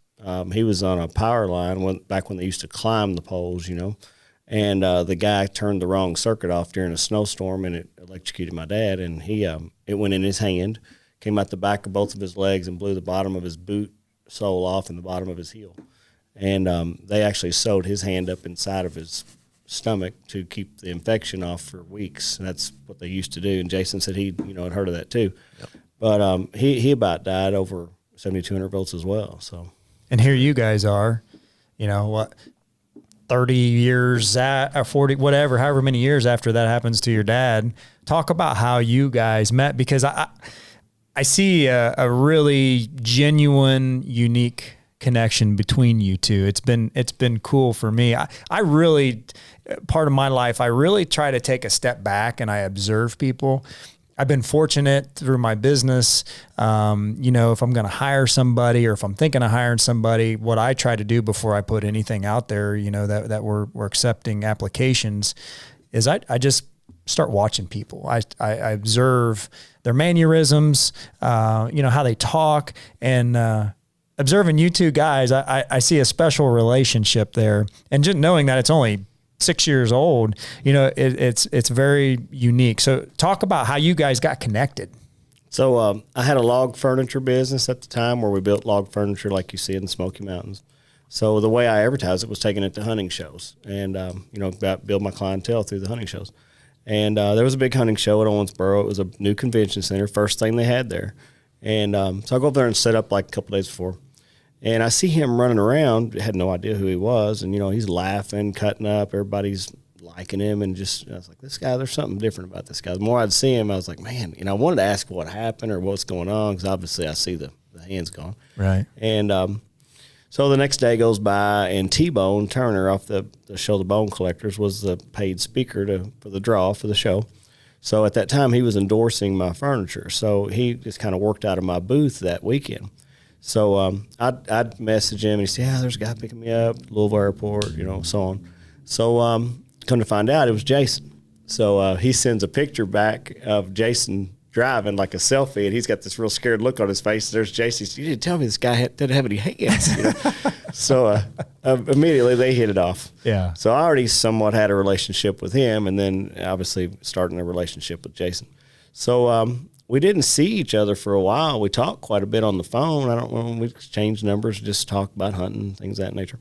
So I was on the Chamber of Commerce board, so I invited him up one night. Didn't know if he'd come or not, and asked him to be a guest speaker. And he's like, sure, you know, I'll come.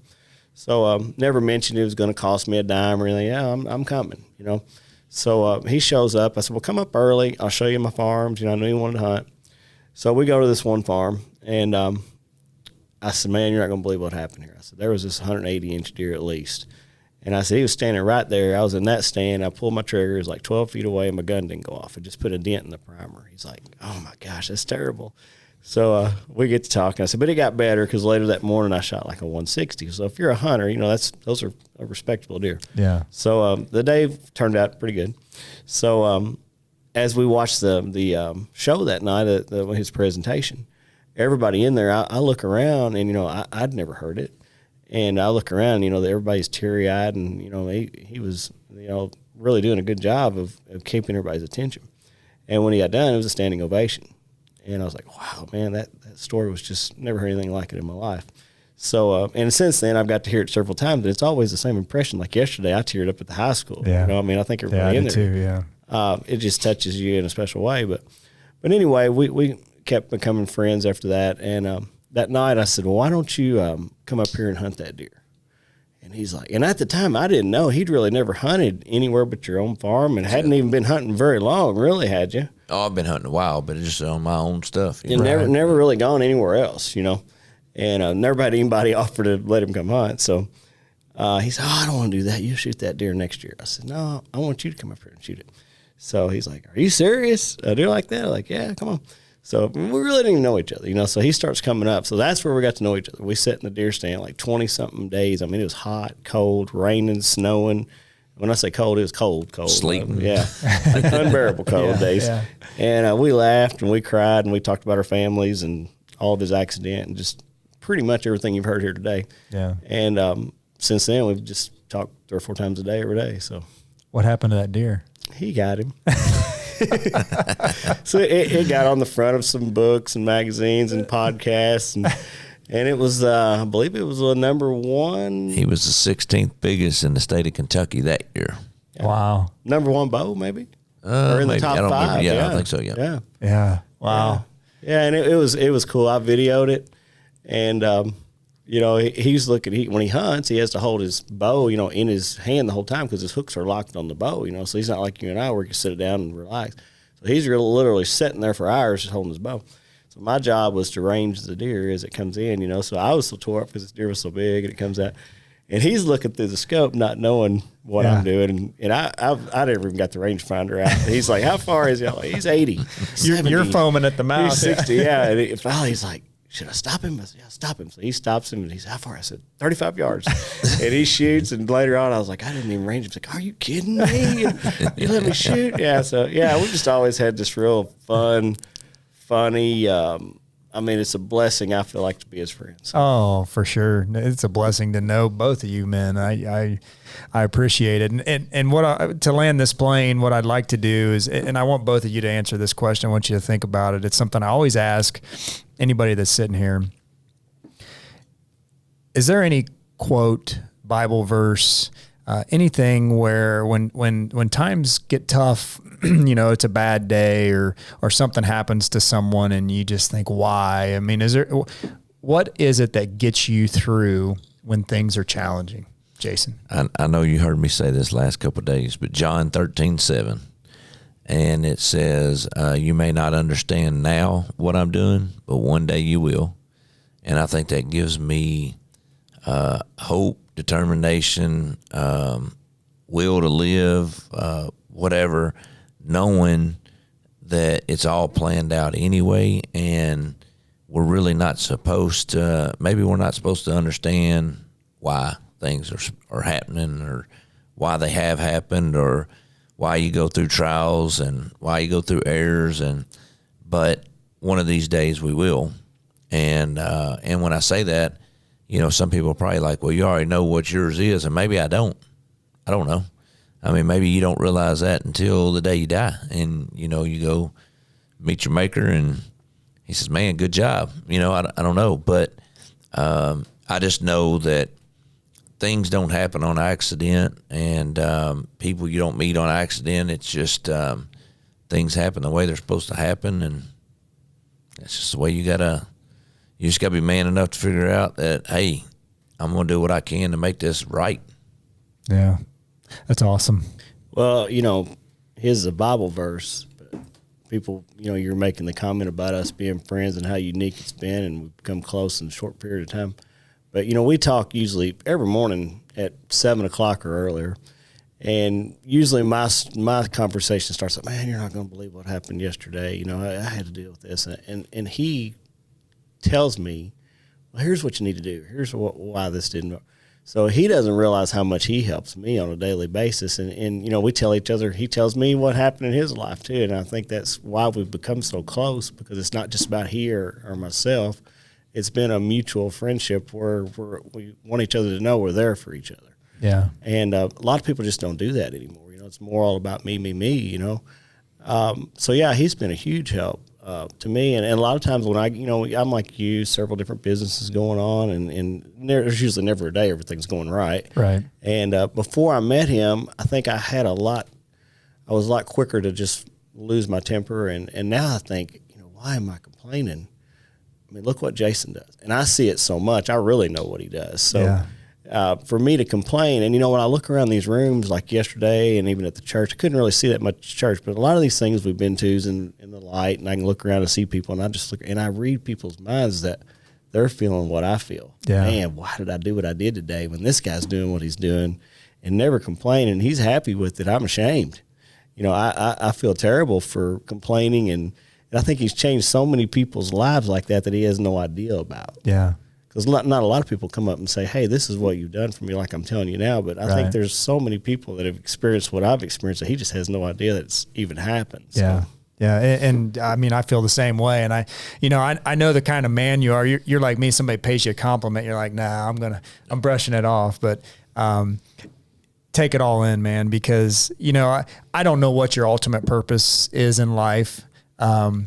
I'm pretty sure I have a good idea, and I think you're doing it because, through the accident that probably should have taken your life, the stability from your mom and your dad and your wife, Jenny, and your cousins, all 50 or 60 of them that live there in the farm and the town of, the city of Owensboro and all the people that you've met since the accident happened. And to think, you were a pipe fitter, working 7 days a week, just trying to provide for your family and doing a good job at that. And now you are inspiring thousands, millions of people across the world. And, you made the comment about, when we go to heaven and we meet our maker, and Ed Milet, people have heard me talk about him. He's the number one inspiring podcast guy in the country. And he talks about how, when he gets to heaven, he's going to meet the version of himself that he was supposed to be. And what he hopes is that when he meets that person, that he's the twin. Right? That he has fulfilled all the things that he was supposed to fulfill in life, and that he meets himself, and that's who he was supposed to be. Not that he looks at this person and is like, oh, that's what I could have been. And so Jason and Jeff, both of you are fantastic men. I am so blessed that you have come to our area and done what you've done. And I know you came here to hunt and trying to get some big deer, and I know you've seen some, and there's stories that will be told. And I didn't even ask you, you didn't get one this morning? No, we didn't see one this morning. None? No. You scared him away Friday or Thursday night. He probably did. But I cannot say thank you enough. You've impacted my life. What you've done for our small little community, Jason, and your story, and I don't know what my calling is. I pray every day. And in fact, I prayed this morning to, God, give me the words to say and so that the story can be heard. And, all I can say is thank you. Thank you for what you do.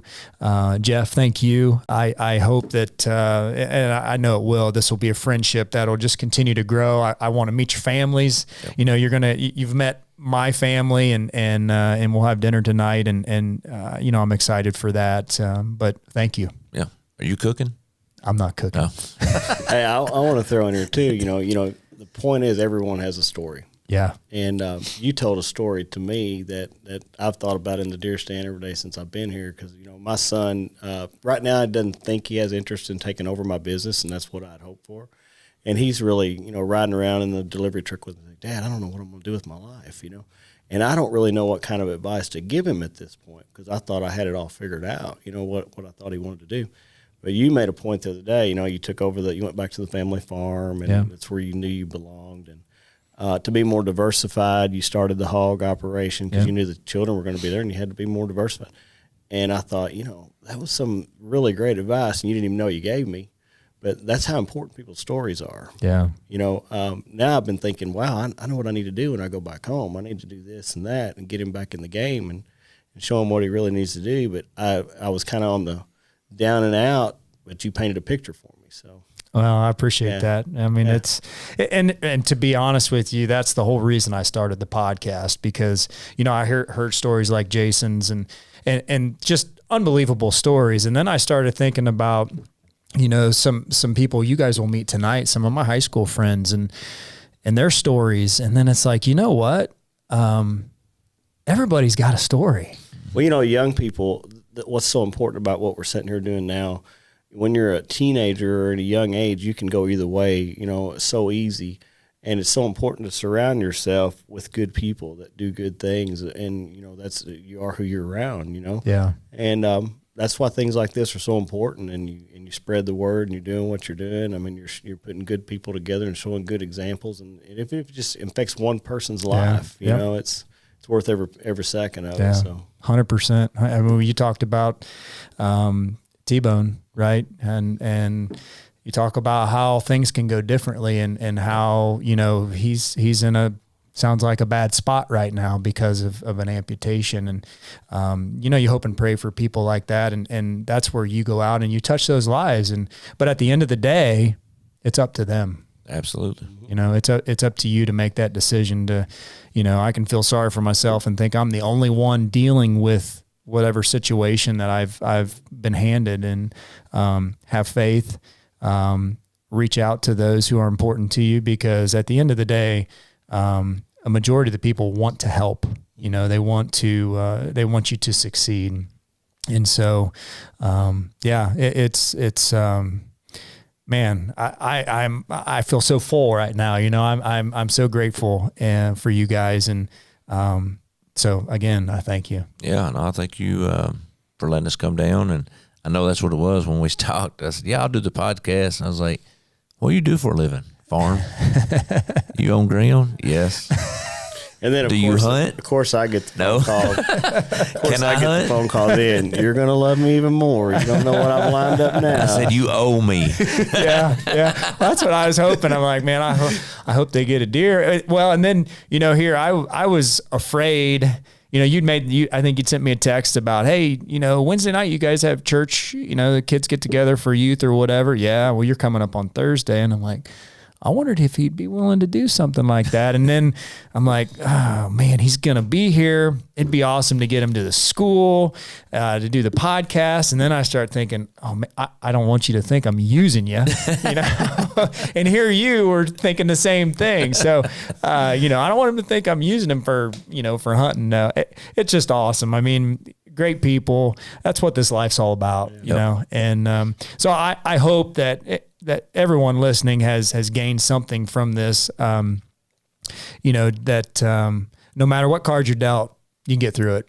Yep. Positive attitude, faith, family, and friends. Yeah, and so when Taylor Swift listens to this, go to Instagram, Koger84, and send me a message. That's one thing I got to do a better job of. So where can people find? Because you wrote a book too. I did. I wrote a book called. My Lord, my mind went blank. Look at that. Handed a Greater Purpose. Yes, Handed a Greater Purpose. I wrote the book during COVID, just sharing my stories of the things that I've done and the people I've met, and where life has really taken me since 2008. I started back, before, like I did in my hometown. My mom, dad's in it. Dr. Guy wrote in it. Peter Weller wrote in it. Some of the actors wrote in there what it was like to be with me and around me. And I didn't do that for how much money can I make on this book. It was more about showing people what life's all about, that I hope that I can encourage somebody to move on or inspire somebody to live a full life. And that's why I wrote the book. And I figured if I didn't even sell one, at least my kids would be able to read a book and give to my grandkids or whatever. So yeah, I mean, I'm on Instagram. Jason Koger's my name, Koger. He's got the blue check mark. I got the blue check mark. You can Google me, find stuff. I'm on YouTube. I'm on Instagram, Facebook, even TikTok. But my kids are trying to get me to do TikTok. I do have a TikTok, but I don't know, man. I'm just out there, and I would encourage anybody to find me, like me, and send me a message, and I'll always get back to people. So it's pretty awesome. I don't care how famous you are. It don't matter. And Jeff, for you, how can people find you? So I own a furniture store, Jacobs Home Furnishings. So jacobshomefurnishings.com, jacobshomefurnishings@gmail.com. I don't do all the other fancy stuff. It's obviously I have Facebook, Jeff Jacobs, and now Jacobs Home Furnishings. But yeah, I wanted to throw in too. Don't have sympathy for Jason because we hadn't seen any deer up here. Because that's one reason he has me around, because I always find him a big deer for since he gets out. It might be the last day. Yeah. But, and if you go to that website at Jacobs Home Furnishing, just put in Koger 50 and you get 50% off. Start at that. There you go. You heard it here. If you mention BeTempered podcast, that's another 50%. Wow, you're setting me up good. Yeah. Hey, everybody. Be sure to like, to share, subscribe, check these guys out, their websites, buy Jason's book. If you know somebody out there struggling, buy that book. You can get on Amazon and search Handed to Greater Purpose. Buy it for somebody. We got the holidays coming up. Everybody knows somebody going through a struggle, and what an inspiring story. So matter of fact, while you said that, if somebody does write me on social media that they want one, if they want to just buy it straight from me, I'll mail it to them and I'll sign it. So Awesome. Well, thank you. Well, everybody, go out and be tempered. Hi, my name is Allie Schmidt. This is my dad, Dan. He owns Kitchen's Glass. Thanks, Allie. Things like doors and windows go into making a house. But when it's your home, you expect more, like the great service and selection you'll get from Catron's Glass. Vinyl replacement windows from Catron's come with a lifetime warranty, including accidental glass breakage replacement. Also ask for custom shower doors and many other products and services. Call 962-1636, locally owned with local employees for nearly 30 years. Kitchen's Glass, the clear choice.